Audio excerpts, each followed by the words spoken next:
ചെമ്മനാട് അങ്കണവാടി കേന്ദ്രത്തിൽ ബോധവൽക്കരണ ക്ലാസ് നടത്തുന്നതിനിടെയാണ് ജോയി എന്ന ഇടുക്കി അടിമാലി സ്വദേശിയായ ജൂനിയർ ഹെൽത്ത് ഇൻസ്പെക്ടറെ കണ്ടത്. റമദാൻ 1 മുതൽ നോമ്പെടുത്തതിൻ്റെ ക്ഷീണമൊന്നുമില്ല. അന്നപാനീയങ്ങൾ ഒഴിവാക്കി നോമ്പെടുക്കുന്നത് ആരോഗ്യപരമായി ഗുണകരമാണെന്നാണ് ജോയി പറയുന്നത്. ശരീരത്തിന് വർഷത്തിലൊരിക്കൽ ഇങ്ങനത്തെ ഒരു മാസക്കാലത്തോളം ഇങ്ങനെ ഒരു വ്രതം നോക്കിക്കഴിയുമ്പോൾ അതൊരു ദോഷകരമായിട്ട് വരാറില്ല. എൻ്റെ സഹപ്രവർത്തകരെ സംബന്ധിച്ചിടത്തോളം അവർക്കുള്ള ശാരീരിക വിഷമങ്ങളൊന്നും എന്നെ സംബന്ധിച്ച് എനിക്കില്ല. ബെൽഗാമിലെ കോളേജ് പഠനകാലത്താണ് ജോയ് ആദ്യമായി കൂട്ടുകാർക്കൊപ്പം നോമ്പെടുക്കുന്നത്. പിന്നീട് ആരോഗ്യവകുപ്പിൽ ജോലി ലഭിച്ചപ്പോഴും നോമ്പെടുക്കുന്ന ശീലം ഉപേക്ഷിച്ചില്ല.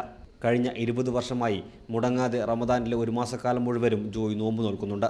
ഇതുവരെയും ജീവിതശൈലി രോഗങ്ങളെ നേരിടേണ്ടി വന്നിട്ടില്ലെന്ന് ജോയ് അനുഭവം കൊണ്ട് സാക്ഷ്യപ്പെടുത്തുന്നു.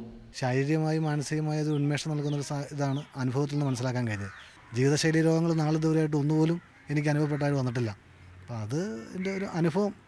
വർഷത്തിൽ 1 മാസക്കാലം നോമ്പെടുക്കുന്നത് മതാചാരത്തിനപ്പുറം ശരീരത്തിനും മനസ്സിനും ഉണർവേകുന്നുവെന്നാണ് ജോയിയുടെ പക്ഷം. ന്യൂസ് 18 കാസർഗോഡ്.